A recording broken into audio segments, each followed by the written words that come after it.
দিলওয়ালে দুলহানিয়া লে জায়েঙ্গের ৩০ বছর ব্রোঞ্জ মূর্তির উন্মোচন হল লন্ডনে।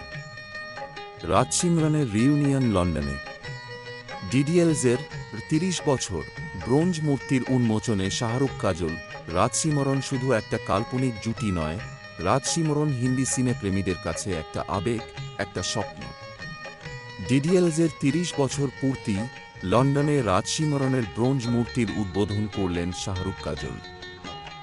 দিলওয়ালে দুলহানিয়া লে জায়েঙ্গে ভালোবাসতে শিখিয়েছে একটা গোটা প্রজন্মকে। রাজ সিমরন ভালোবাসার পাঠ দিয়েছে ৯০-এর দশকে বেড়ে ওঠা সমগ্র প্রজন্মকে।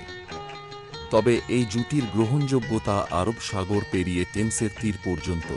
তাই তো ছবির ৩০ বছর পূর্তি উপলক্ষে সুদূর লন্ডনে উন্মোচিত হল রাজ সিমরনের ব্রোঞ্জের মূর্তি, যা উন্মোচন করতে রানীর দেশে পৌঁছেছিলেন খোদ রাজ আর সিমরন। লন্ডনের লেস্টার স্কোয়ারে এই মূর্তিটি উন্মোচন করা হয়। শাহরুখ এবং কাজল একসাথে ব্রোঞ্জের মূর্তি উদ্বোধনে হাজির হয়েছিলেন।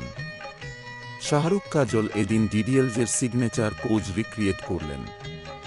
শাহরুখকে একটি কালো স্যুটে ড্যাপার দেখাচ্ছিল এবং কাজল সবুজ আভো এবং নীল শাড়িতে ঝলমল করলেন।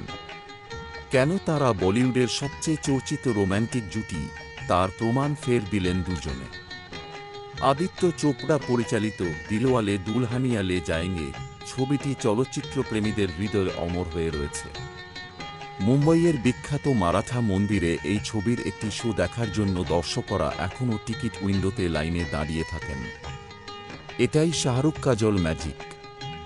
১৯৯৫ সালের ২০ অক্টোবর এই ছবিটি মুক্তি পেয়েছিল। এক বিবৃতিতে শাহরুখ খান বলেন, মনেই হয় না যে দিলওয়ালে দুলহানিয়া লে জায়েঙ্গে মুক্তি পাওয়ার পরে ৩০ বছর পার হয়ে গেছে। মনে হচ্ছে এটি গতকাল ঘটেছে, কারণ बड़े बड़े देशों में ऐसी छोटी छोटी बातें होती रहती हैं। তবে এটি এখনও অবিশ্বাস্য মনে হয়।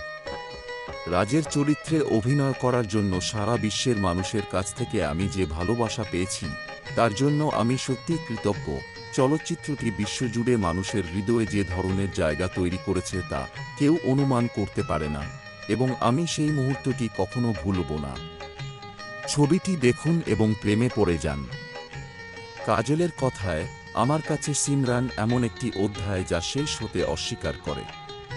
তিনি এই দেশের লক্ষ লক্ষ মেয়েদের প্রতিনিধিত্ব করেন, মেয়েরা তাদের বাবা মা যা বলে তা করতে চায়, যারা এক হাতে ঐতিহ্য বহন করে কিন্তু অন্য হাতে স্বাধীনতার খোলা আকাশ চায়।